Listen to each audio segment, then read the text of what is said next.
All right, here we go. This is an open meeting under section 19.81 to 19.98 of the Wisconsin State Statutes. You have last month's meeting minutes. Are there any corrections that are needed?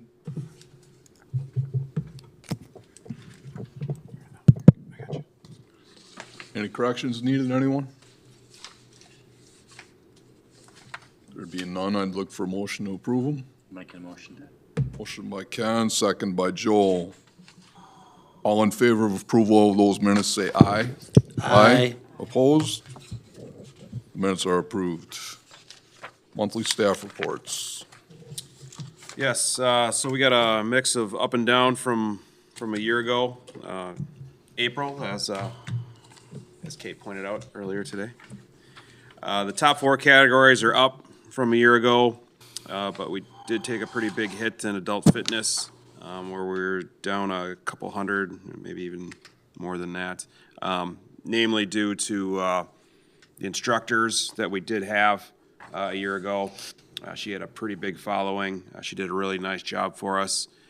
So missing her from a year ago, and then we were not offering as many classes either, is the reasoning for that. Miscellaneous and the Let's Indoor are both down as well, but I'll also note that the Let's Indoor was no doubt related to the mild spring that we had.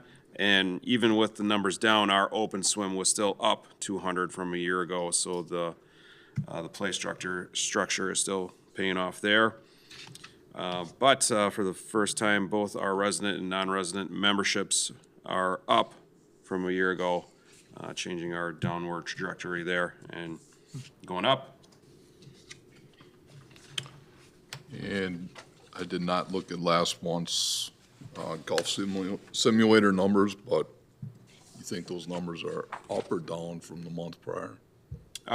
For April, I would say they were down, as we're showing 17 rentals at 27 hours. I want to say it was probably 20 and in the 20s and in the 30s last month. With the good weather. With the good weather, yeah. Okay. Any other questions on the reports, guys? You know, thought I was gonna make an observation that the silver sneakers, we were concerned about that because that wasn't part of United Healthcare's offering anymore. Is that who you commented? WPS. WPS, okay. Well, that was down a little less than 5%, and that's, you know, not a terrible hit, Right. given that there's probably less access to that now. Right. But I will say the rates continue to be strong, and so Yep. anybody that we have that's on that plan, we're not gonna see them. The enrollment, though, you have 17 enrolled this time, or this year, I should say, versus 15 in April of '23. So that enrollment number is up Yep. a little bit. Good point. Any other questions or comments on the reports? Thank you. Any communication or correspondence come in? None. No appearances or public comments, no old business, and new business administration. We have the 25 to 2029 capital improvements report. Yes, in your packet is a list of projects and purchases governed by this body in our current CIP. It is broken down by department, so as you're looking at the top, we have buildings, then we have cemeteries in there as well with just the road repair, followed by parks, and then on the flip side is recreation. So we broke it down by section and then within that section by year. So on the front side, buildings was all 26, except for the last one where it's 2028. You'll note the 2024 projects that are listed there. We added an extra column to update its status, and it states whether that work had been completed or it has the date of scheduled completion for this year. Also on the backside, underneath recreation, We have listed projects and purchases that are to be added to the updated CIP as we go through this process. CIPs are due early July.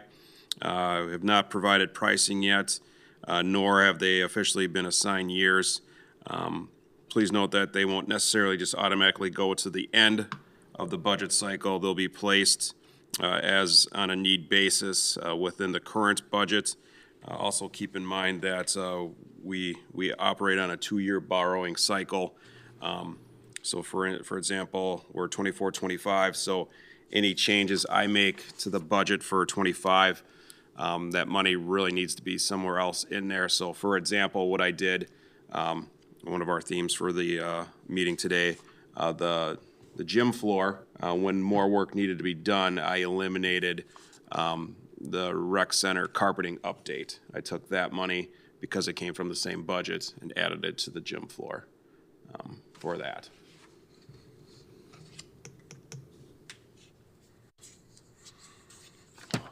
Any questions on Randy's report, guys?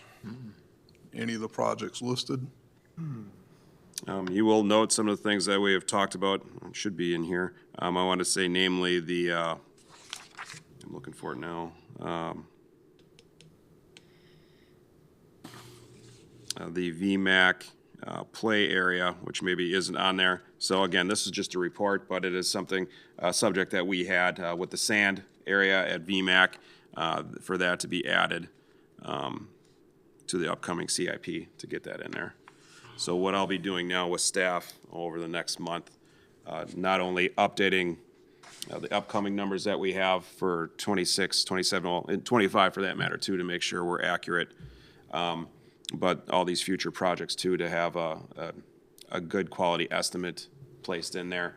You know, that's sometimes difficult when you're putting something in for 2029 or 2028.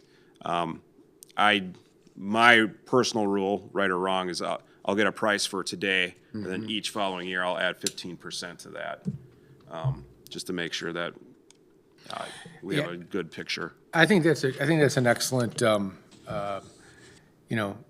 program that you're doing. I mean, you look at how many times we've sat there, and even in the Common Council, and we had stuff out in the CIP that no one touched, and it's been out there for 5 years, and next thing you know, it's 3 times as much. And that was the question I was going to ask as I looked at this, is how confident are these numbers, right? And by taking what you're doing today and then adding 15%, the least, the worst case scenario is it's going to go down for some reason or another. But it does give you a great idea of what to expect, so there's no surprises at the end of the day. So I think that's a great practice, and keep it up. Thank you. Yeah, I'll admit I'm much more prepared this year than I was last year. Last year was really my first time through it. I want to thank Sarah. Sarah really helped me through the process, just as far as the overall budget. But for the CIP process, I much clearer idea of what needs to be done. And right now, it's just a challenge of finding the time to put that time in. Yep. So. No, I doubt it. I don't doubt it. But no, it's good work. Like I said, you're better off having more current numbers, even if it's out to 2029 or whatever it is. Even if you put today's numbers in, better than what you had 5 years ago. So, good job. Thank you. I do have a couple things for you on the Sure. report, Randy. On page 1, Parks 2025, you have pickleball courts Yes. and $150,000. And then on new projects on the backside, you indicate pickleball courts phase 2. What are you looking for in phase 1 versus phase 2? Good question. So phase 1 is simply 4 courts and it's nets. The pickleball community, and well, they would want and expect more. This is what I felt we were able to put in at this time. That $150,000 again is budgeted to be half donation, half park fund. The second phase, as you see it in there, would be 2 additional courts, fencing, along with a seating area. And at this time, that would almost double the cost of what we have currently. If fundraising goes well and we get more, I would definitely look to adding those amenities, whether it be, I think, first and foremost, the pickleball community would like to see more courts. Right now, I see that as like a $38,000 cost per court is what it's broken down to. Right now, we're advertising a $25,000 naming rights per court. So if Badger Popcorn wants to step up and sponsor a court, we'll have a Badger Popcorn court. It'd be nice signage there, maybe a picture of Ken right next to it. So that's kind of our plan of attack at this time. That's only an example. Yeah, right. So then similarly, for the skate park update, are you looking for half donation and half Correct, that's funding there? how that's been set up as well. Sean Happy worked very hard with, I shouldn't say Sean Happy. Sean Happy leading the group of young people, girls and boys, to help fundraise, running brat fries and having stunt contests. I know in talking with him this week, and he plans on doing the same. He's out there knocking on doors as well, looking for donations. I know he's got a couple lined up. We do have a plan in place as far as a design. We're going to revisit that with this group to make sure it is what they want. I like what we have, but as young people can be, sometimes they change their mind. And we want to make sure we're on the same page with them. I have an idea of what I think we need to have out there, but I'll work with them on that.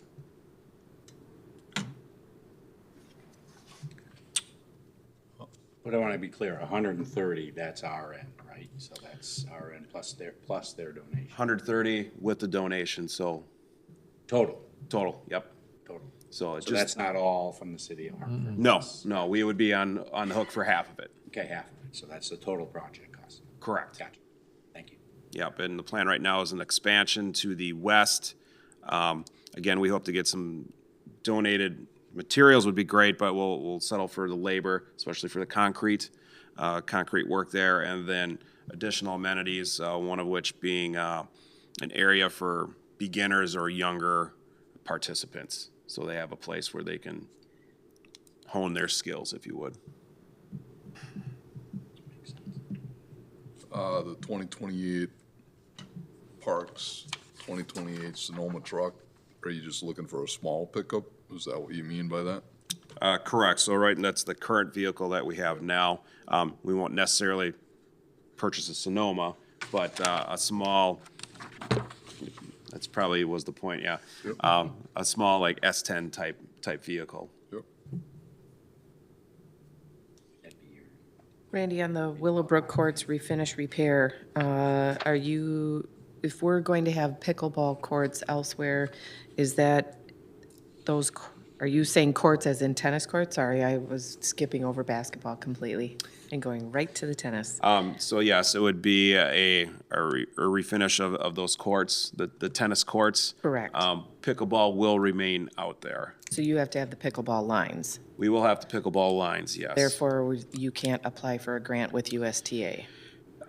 No, not up front.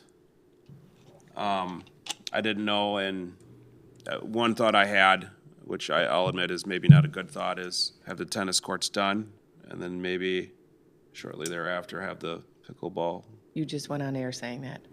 I'm all lines. good with it. I'm all good with it. You'd have to look at what their parameters are. I know with the high school courts, and there was the grant dollars that Yeah. went to the high school courts, and no pickleball lines, but youth lines put in for the tennis. But if there's a partnership between the high school and the rec department for that, obviously that's that for those tennis lessons. All joking aside, I was aware that if pickleball lines were part of this, that would disqualify us from the grant. Correct. I just didn't realize if we had pickleball courts, that wouldn't necessarily be a place then for pickleball. I did promise the pickleball community that we would continue to maintain those courts. Okay, gotcha. So therefore, they should donate some extra money toward pickleball courts. Theoretically. I also just wanted to make note that we don't have Viney Park anything on here in the next 5 years for Piney Park? Again, we're waiting for development out there. And in our project meetings, I have not heard discussion of that at this time. I would love to start that process too. I would hope within the next year or two, we would see this added to the CIP. But I can't promise that either. I get it. Anyone else? All right. Next, we have an executive summary for replacement of the gymnasium floor. Yes, so in the 24 CIP, that included the refinishing of the entire gym floor and replacing portions of moisture-damaged floor. We voted on that in actually November, as soon as the 24 budget was approved. We signed that contract. We had it scheduled for Baseman to come in, begin work in May, as that would be the beginning of one of our slower seasons within the gymnasium. Baseman did come in beginning of May. They removed 3 sample areas, and what they had found was water sitting on top of the vapor barrier. So you got your gymnasium floor, you have your waffle shaped or designed subfloor, and then we have a vapor barrier underneath there, which would be basically a sheet of plastic. Within your packets, you see photos of what they had found with the subfloor, which at the time was wet to the touch, would crumble to the touch as well. If I had brought a sample of it, which I would have, I didn't have to open Woodlawn Park before I came, but you would see it's rotted wood along the edges is what they had found. With that, to them, that was evidence of a greater problem than originally anticipated. Baseman believes, with just past projects, that the total area that they would need to remove now would approach at least half of the gym floor, if not more. A partial replacement of the floor was considered and asked. Can we continue to add to this project and just replace portions of the floor? We would have a mismatching floor, but in my opinion, being a public entity, that's not a concern if we're able to save dollars on that. But what they had told us, a partial replacement of the floor is based on time and materials, whereas a total replacement is figured on a normal installation rate. And for them to tie in to a new floor into an existing floor would be more time, materials, and effort, and would actually cost us more than replacing the floor as a whole. I did verify this with another company, one of the companies that we had reached out to for original quote for the work last year, and then they did confirm that was the case. It would cost more per square foot than replacing as new. We did contact, upon finding the water damage, the city's insurer, municipal property insurance. We made a claim with them. They came in with their independent contracted engineer. Unfortunately, because this damage took place over time. This isn't a one-time event, so that thus it didn't qualify for a claim. Again, brought in the engineer, their assessor came in just to evaluate the cause of the damage, which they believe, and I confirmed this, I put it in front of Baseman as well. They also believe that the exterior of the gym, there's a crack that runs along the foundation. So there's a crack between the building and the pavement. So their thoughts is moisture has been continually seeping in underneath that into the gymnasium. There's also areas along the wall of the interior of the gym where if there's an outlet, a fire alarm, pull, anywhere there's conduit running, there's a hole in the wall exposing that conduit, which allows that moisture to enter the facility. They also suggested seal painting the exterior walls, which, as you know, we've already planned to do. We just haven't had enough dry time for that contractor to come in and do that work, so that's already planned and budgeted for. So those repairs are actually quite simple for us to do. DPW, when they crack seal our parking lots, streets, it's the same process. They can come in and do it. I talked to Daryl. He said eat the cost. It's virtually nothing. Staff can come in and also patch those holes on the interior. I asked Brian, do we need access to that? And he says, if we do, we know where they are. A patch can be removed. So, Baseman's proposal for replacing the floor total is $146,902. There is still $29,750 left in the budget to do the work that was planned for, so we subtract that from that total. In talking it over with our parks and building staff, along with some input from DPW, we feel that we can remove the current floor in-house instead of having Baseman do it, which was a part of their original cost. So that would save us an additional $28,000 from Baseman's quote. So that would be a total of $88,744 to bring Baseman in. Your executive summary reads still the total of $116,902. That would be the additional funding we would need. I would still ask for that. I would ask for up to that total, because obviously removal of the floor, they'll have some cost to that. Disposing of it, saws, saw blades for what staff needs to do. But again, we would not spend that total. This excess money would come from our 210 rec building fund balance. And we do have enough money currently in that fund to cover this.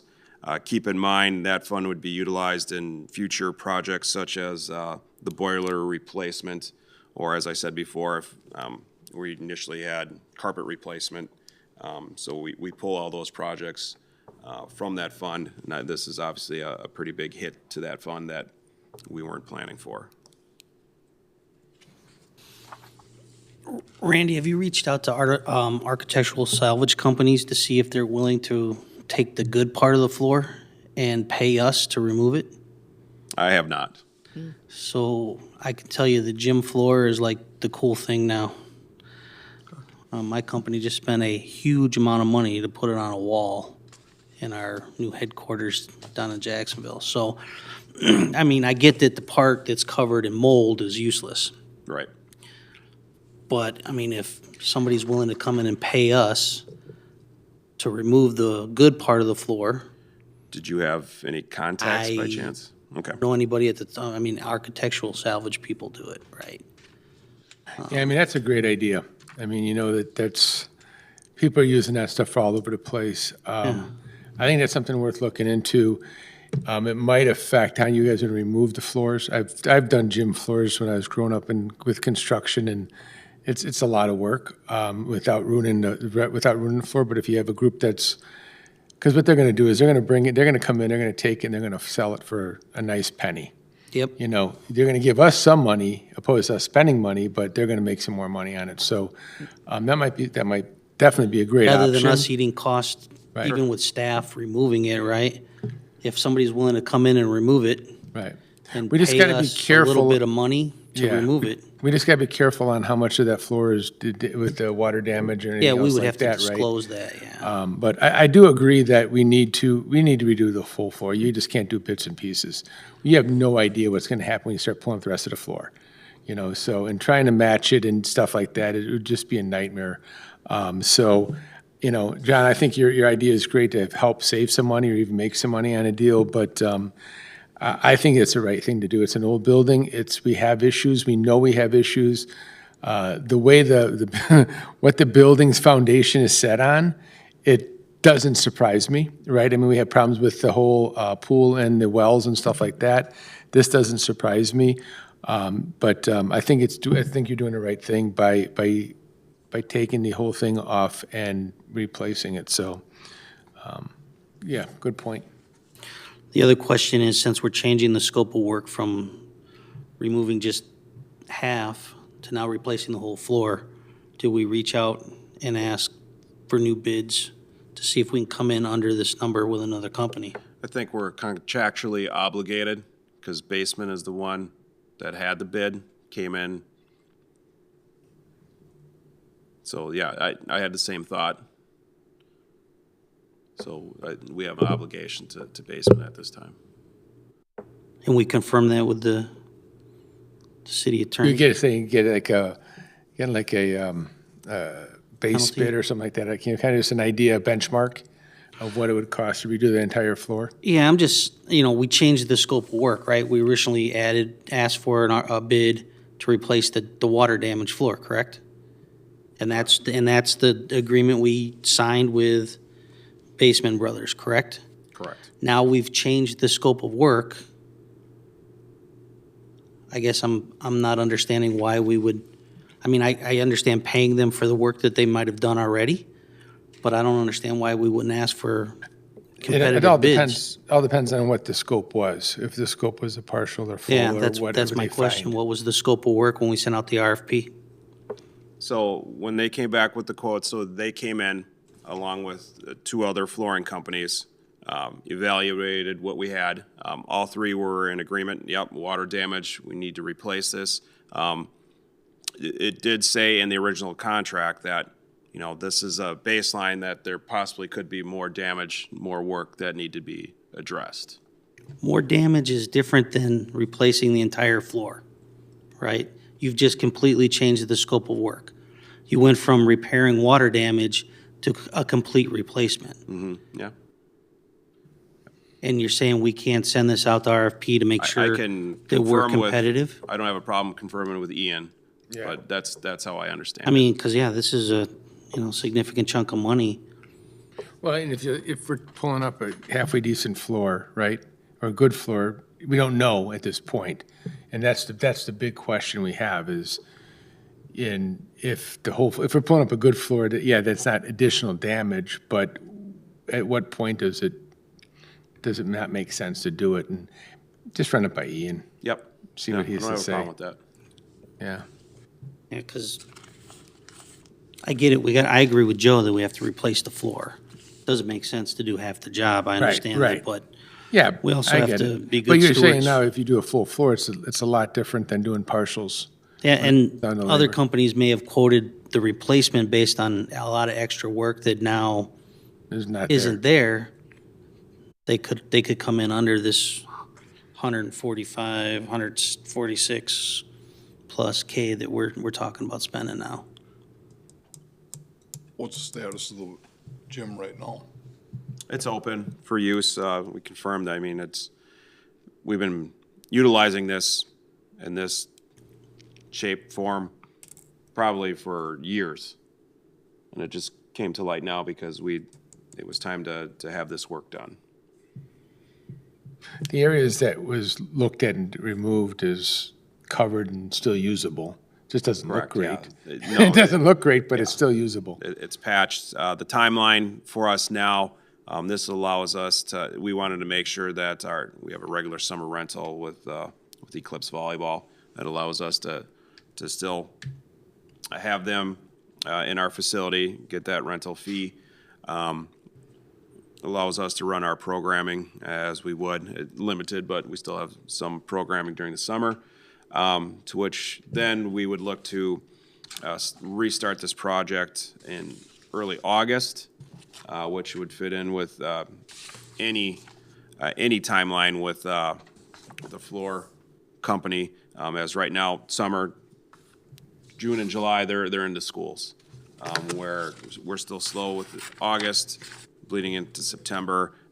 Project would be completed hopefully in early October, which would coincide with when we really start programming within our facility. So tabling this for next month will not impact that timeline. It would. It would, for sure. I mean, I think if we make an emotion, we're gonna make a couple maybe changes or additions to it. Like, first of all, looking if you could sell the floor, get that part of it in, right? I mean, I think we should approve, at least moving forward with the flooring.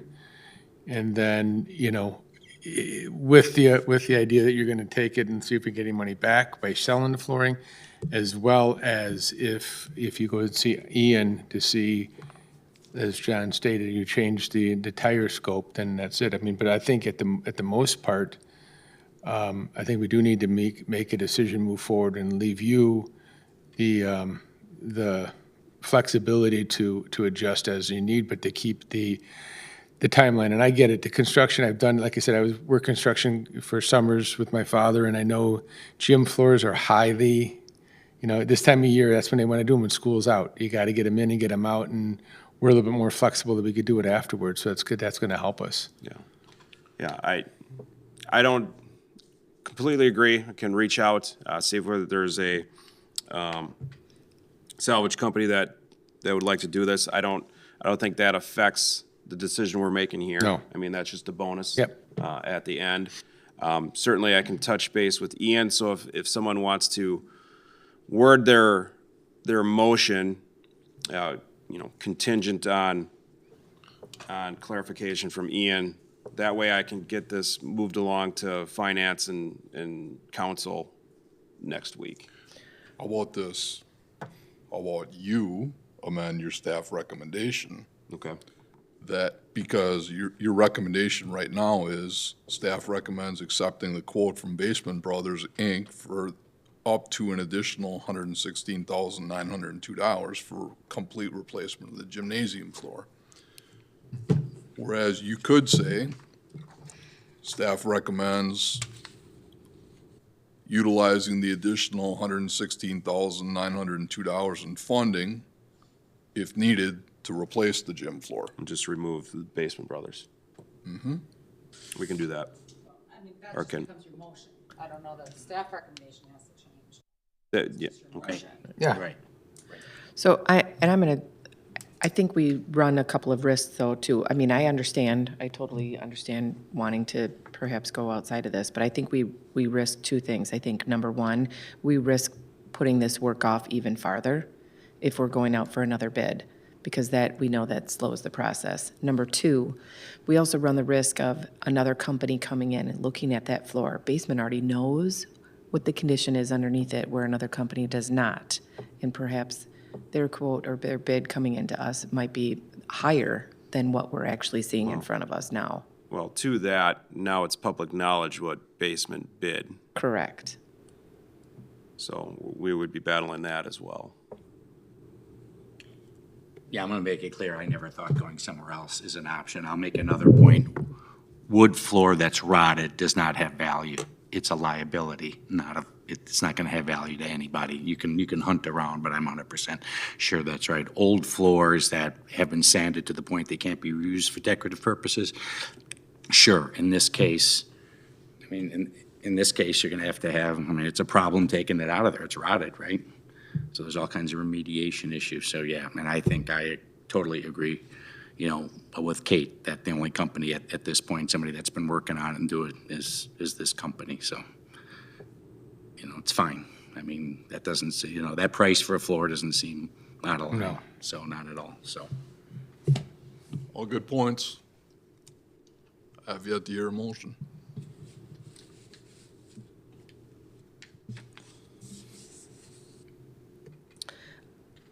I make a motion to accept the executive summary as presented. I'll second that. Motion by Kate, second by Ken. Any additional discussion on it? Any other comments or questions? All right, hearing none, all in favor of accepting staff's recommendation, say aye. Aye. Opposed? Nay. Duly noted, John. That motion carries. Thank you.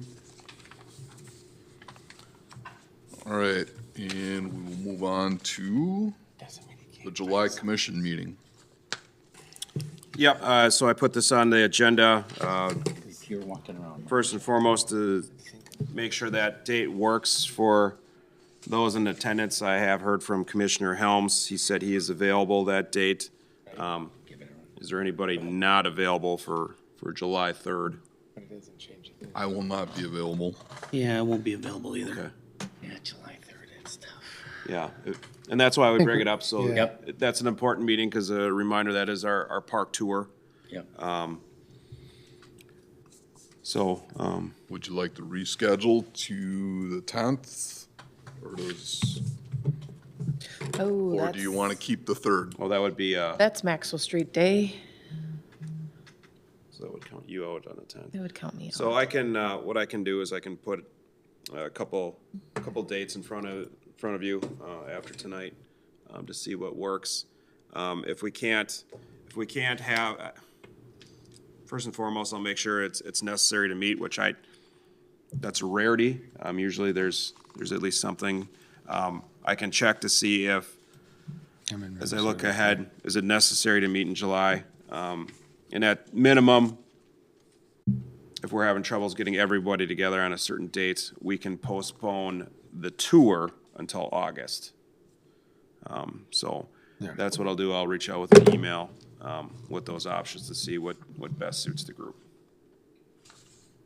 Yeah, I couldn't make the 10th or any of a county board meeting. That's every second Wednesday. Okay. So I'd be, Gotcha.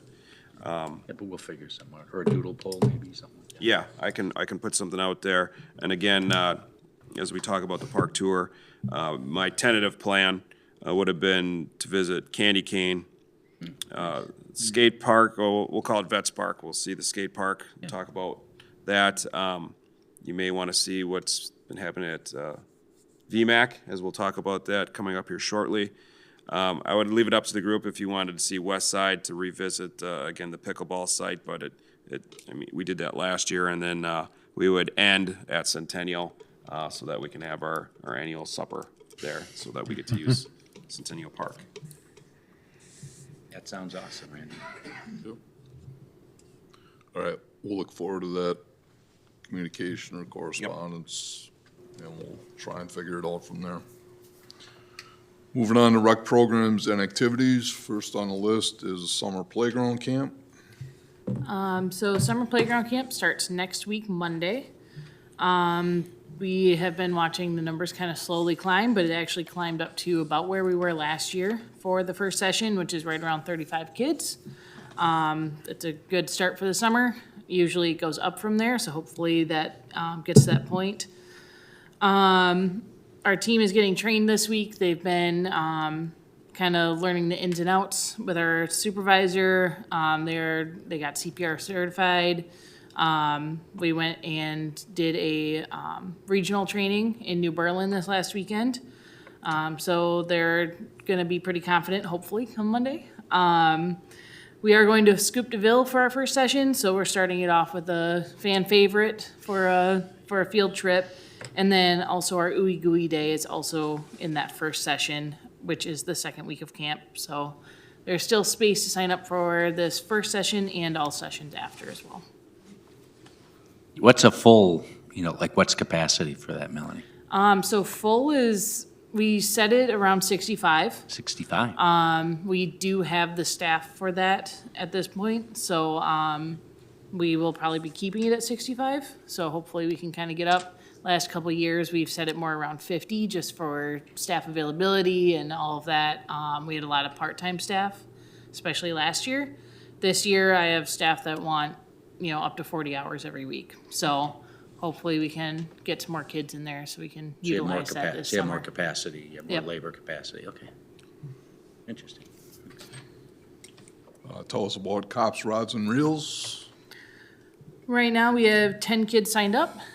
Just like in the past, we are partnering with the Slinger Recreation Department as well, and then the Slinger and Hartford Police Departments. Honestly, 10 is a pretty good number right now, and we have capacity of 20 that we have, in our system. But it's a great program. I actually enjoy it every year, going and watching them fish with all the cops. So hopefully we can get more participation. And we're certifying some babysitters. So Shannon, she has been our person for many years. I got her when I came. So she is holding 3 classes over the summer. The first one is June 7th. That is maxed out at 14, and there are 2 on the wait list. However, on June 21st, we only have 3 signed up. So hopefully they just kind of saw that first date and they all tried for it, and they can come on that 21st date. And then the next one's a little bit later in the summer. So there's still plenty of time for that June 21st date to get in. I'm sure a lot of them just want them as soon as possible so they can start babysitting this summer, so. And talk about the beer garden event. Yeah, so we're mimicking our grand opening on Friday, June 21st. Well, we're not going to have a grand opening again, but we will have beer, food, and music. So once again, Brood Omen has agreed to come out, and we're also going to once again have the barbecue company that went over really well. If there's other vendors interested and they're listening, they should reach out to me. We do have another event coming up in August, similar to this. And then our music this time will be by Ben Harold. I also am reaching out to the pickleball community once again. We're utilizing this as an opportunity as a fundraiser to bring in some additional funds for the outdoor court. So I plan to have visuals of the new construction, what it would possibly look like, and be able to answer any questions. If someone would like to buy me a beverage, I wouldn't turn that down either, so. And again, Friday, June 21st, this one is 6 PM to 9 PM. All right, turning to adult and youth sports, we have an update on the youth ball program. So despite dodging raindrops for the last 2 weeks, 3 weeks actually, we have had some rainouts, but we are in full swing now. The only league who has not played a game is 4T, since they're on Monday nights and they were supposed to start this last Monday, got rained out. Other than that, everyone is, going at it and getting into the groove of things and all of that. Everyone has had their first game. This year, we also have minimal holes so far for umpires. We do have some still. I did reach out, a couple more people applied. I did reach out to them, hopefully that they can get back to me for that.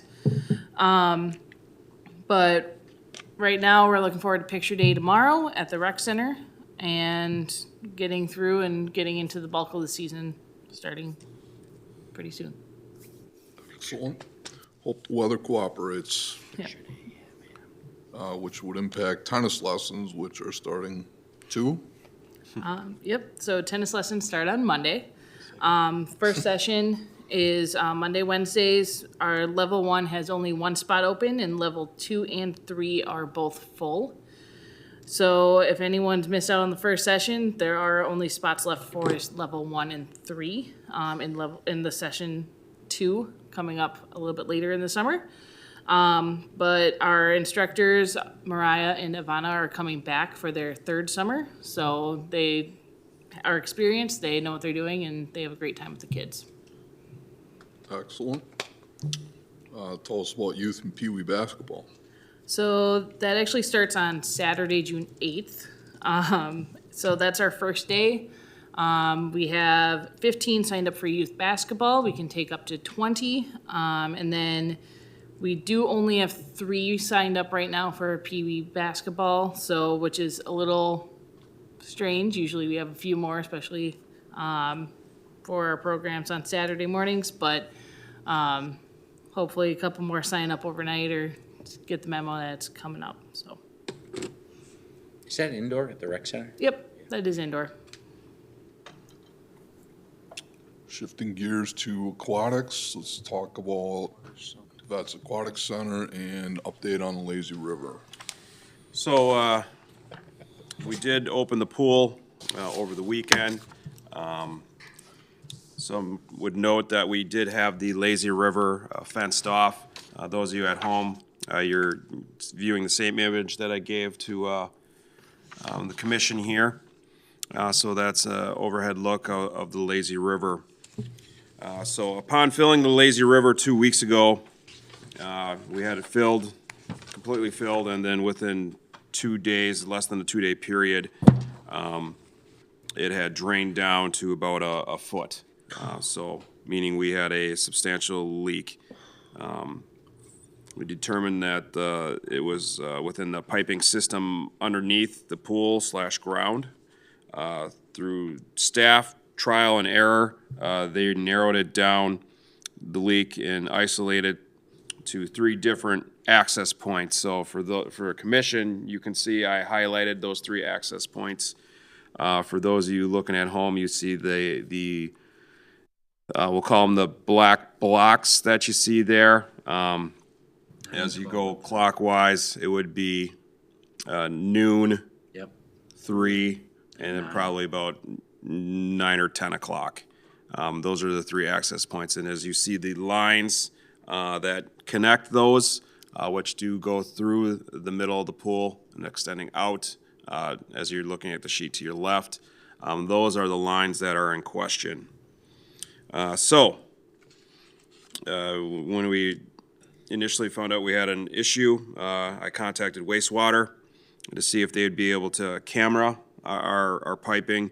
At that time, they didn't feel that their cameras could handle the turns and the angles within the piping, and they suggested we contact American Leak Company, someone they utilize a lot. They were able to come out the next day, actually. They also said their camera would not be able to handle the angles. So what they did is what they call air testing of the pipes. They were there almost the whole day. They were not able to give me an exact location of our issue, but they did narrow it down. They felt it was in the area. So in the middle of the lazy river is the island, and that's kind of the area where they had narrowed it down to. The other thing I'll point out is, so in the middle, where you see the 2 blocks next to each other, that's where the purple slide would exit out, so that's a well at the bottom of the slide. We also, there's cracking throughout, but there seemed to be a consistent crack, so it made sense that something could be happening in that area. For them to go further, staff really agreed we need to see what's happening. Long story short, after American Leak suggested another company, that company suggested another company. Before I went further, I went back to wastewater. I said, contacted Dan Dentiste. I said, hey, can your guys at least give it a try? Which they agreed to do. They came out, and they were able to maneuver a good portion of the piping. They were able to camera it. Now, they never saw anything definitive. They saw what we would call blemishes. And then they ran into an area that was completely full of water, which would lead to that pipe, no doubt, dipped down a little further than the other piping. But that also led to evidence that there was a problem with that pipe. And ironically, that area was the same area that American Leak had kind of located as well. Again, nothing definitive, though. So at that point, I had Daryl Cronz and DPW come on out, got their point of view. Daryl suggested contacting Visu Sewer, I believe out of Menominee Falls. Come highly recommended. Great cameras. Initially, they didn't think they'd be able to, as everyone else did. They came on out. Unfortunately, so this was all right before Memorial Day weekend, and we weren't able to get Visu out here until this past Monday. They came out. They were able to camera it, so they'll give me visuals, video, and a full report. Usually takes them a week to do that, so I don't have that in hand. I let them know, hey, I have a board I need to answer to. Can you give me something preliminary? Which they did. And their results showed that there's about 80 feet of piping that contains, we'd almost use the term countless, what they called hinge fractures, which are on the top of the pipe, small cracks. Some were big cracks throughout various part of that pipe. With cracking, our hope was that we'd be able to, what they call sleeving the pipe, which would just be putting a smaller rubber type membrane within to slide that in. Unfortunately, portions of this pipe has, Visu Sewer claimed that it looks like there's roots actually growing within the pipe now. Brian's not an expert, and Brian will tell you he's not an expert, but he doubts that those are roots. We think it's just sediment and branches and leaves that have worked its way into the system and gotten into those pipes. But once I get Visu's complete report, we'll ask them what they think they can do, whether they can sleeve it. If it can't be sleeved, these areas would need to be opened up and the pipes would need to be replaced. We don't know that at this time, but that's kind of where we're at now. Now, there is good news. So the areas that I showed you, so those are, we call it crocks. Those are holes that lead to these pipes. And within those 3 crocks is the area of the leaky pipes. We were able to isolate those with plugs. We purchased a couple of plugs. I had to fabricate one just because of the odd shape of the opening. So by plugging those areas allows us to fill, open, and utilize the lazy river. So we have those plugs in. We've had them in for about 36 hours now. They've held overnight, and the pool is almost completely full. Some of the issue too, I'll take a step back. Okay, what's causing this? What's happening? I can't answer that for you. We have a theory that the groundwater there in this area has something to do with it. Simply with all the rains we've been having this week, we've had evidence of obviously raised groundwater levels in that area, specifically around the lazy river. So anyway, back to my good news. We plan on, and we had announced that we would have the lazy river open, ready for when water walking begins on Monday. If we're able to open it up sooner, we will. But again, we're announcing that we'll have the lazy river open Monday. Now, because we cap those areas, means we cannot utilize the purple slide until a fix is made. Just because that's That's the return for the water. it's the return for the slide. But all things considering, the lazy river is highly popular. A lot of people enjoy that, look forward to that, want to use that.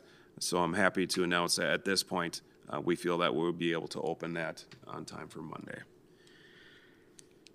That's what I know. Any questions for Randy? Yeah, did he tell you where the 80 feet was, Randy? So not necessarily. So as you look at 3 o'clock, you see a pipe that comes across. That's part of the damaged area. It goes up to noon. That portion that goes up to noon is where it went underwater, per se. Oh, so. And then we also have shown damage as we go past, I'll call it 10 o'clock, towards the mechanical buildings. Oh, over here. Yeah, to the, even further to the left. So you're 10 o'clock, Yeah. and then moving left from there. Oh, okay. Oh, okay, so out here, out to the building. Yeah, so, and what you see here, as far as the mapped out piping, isn't exact to what's actually there. I understand, yeah. Shit. Hey, is that PVC, Randy, or is it? It is a 12-inch PVC pipe.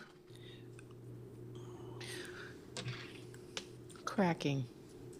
So, Cracking on the top, not necessarily the bottom.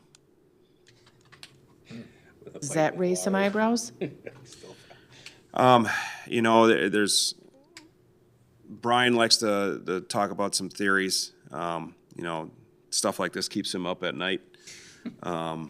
Again, Well, because it makes you wonder, it's the same lot of PVC pipe that's being used throughout the entire pool. So yeah, that would definitely keep you up at night. so one of the differences between the lazy river and the main pool is the main pool has a clay base underneath it, whereas the lazy river only has rock fill.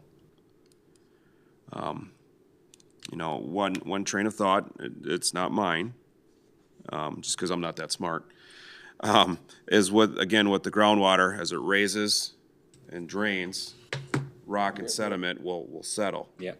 And, Yeah.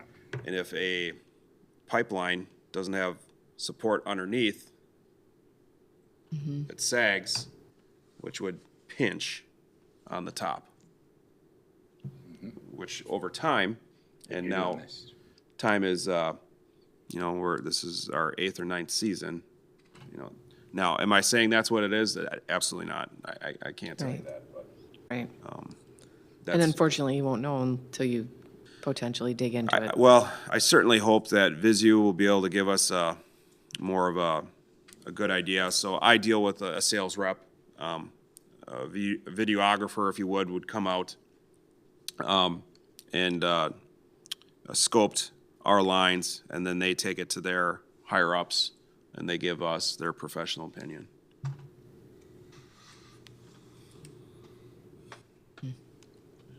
Anyone? Any comments or questions? Any other ones?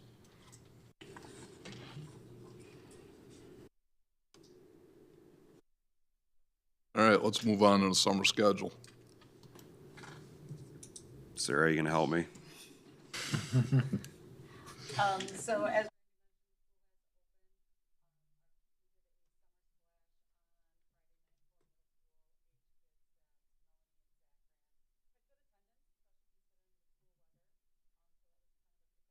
season, and then official date, right?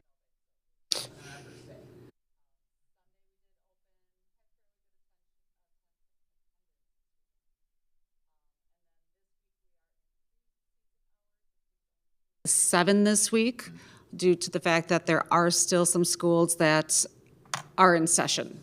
So we're waiting for all kids to be out of school before we go with the longer schedule.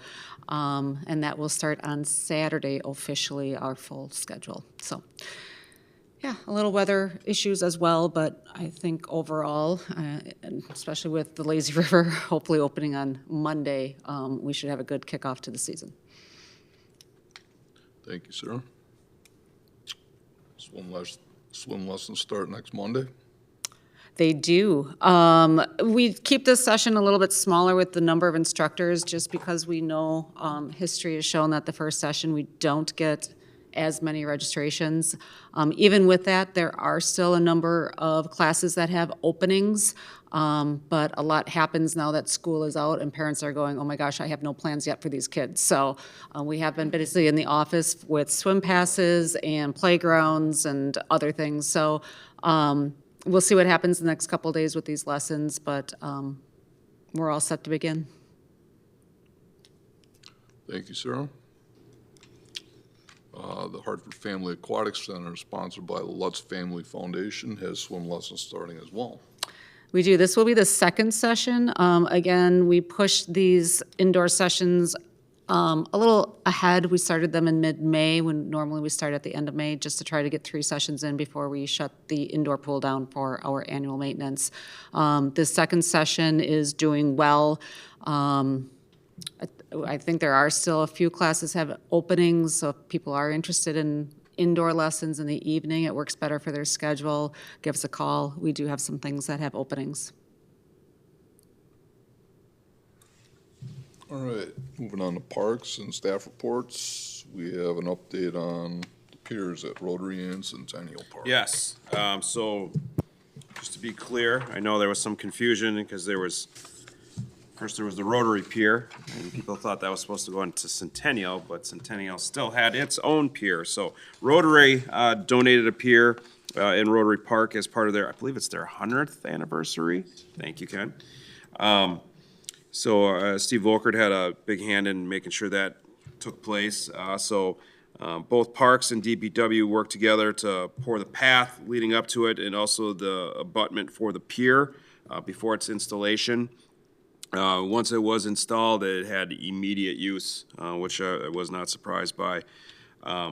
And then similarly, Centennial Park Pier was installed, I want to say mid-May. It was shortly after the grand opening, unfortunately. I wish it would have been in time, but so that was installed as part of the last major addition to the redevelopment.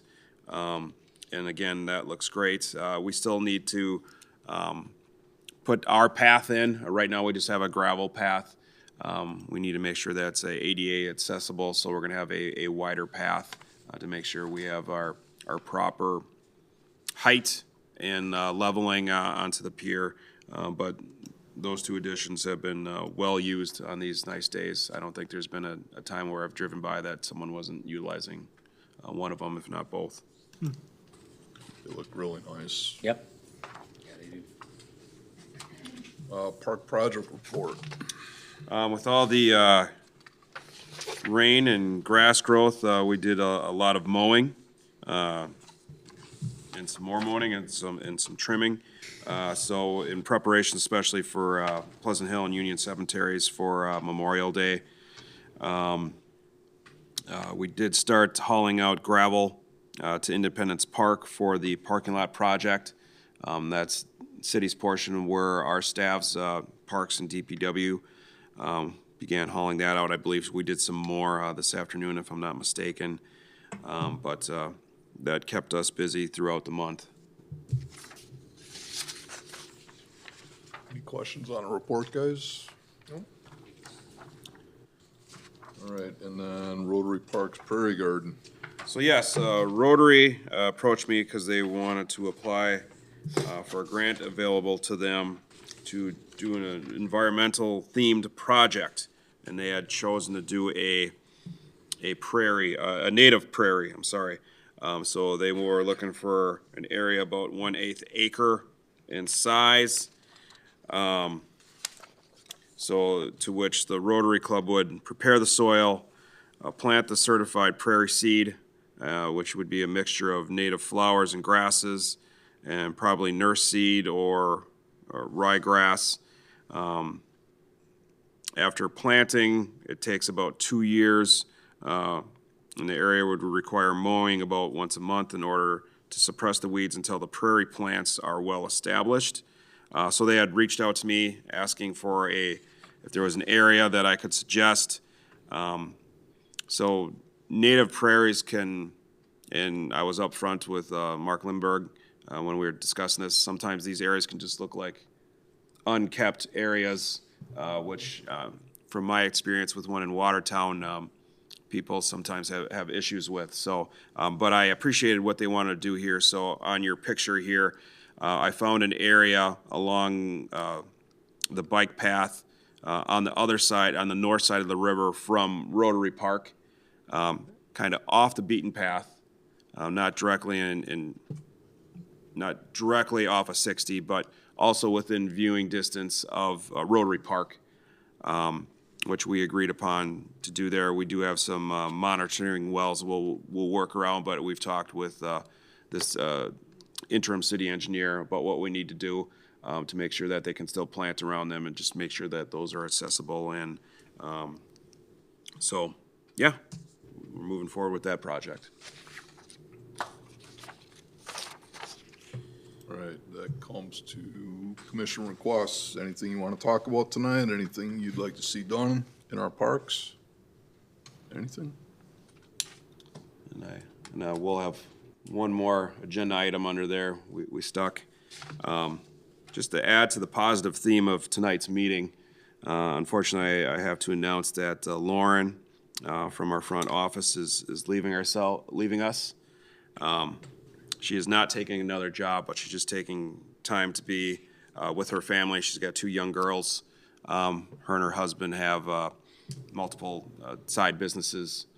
And you could tell it's been really pulling at her.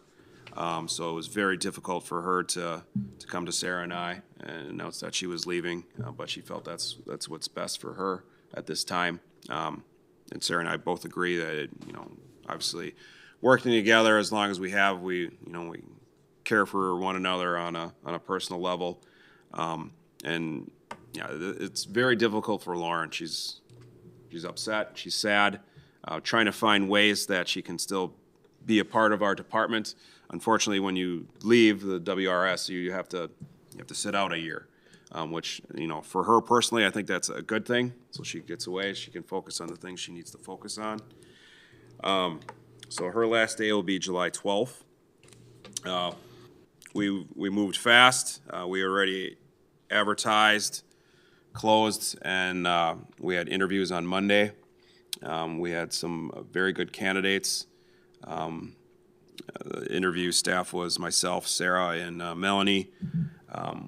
We've narrowed it down, and we hope to have a decision made before the end of the week here, and have an offer out to Lauren's replacement. Randy, that's a full-time position. It is a full-time position. The shift is officially 9 a.m. to 6 p.m. Monday through Thursday, 8 a.m. to 5 p.m. on Fridays. I work in front desk. Sarah is the direct supervisor for that position. But I mean, Lauren does stuff for Melanie, for me, for Zach. Big shoes to fill. Anything else tonight? There being none, I'd look for a motion to adjourn. I'll make a motion. Motion by Ken, Second. second by John. All in favor of adjournment, say aye.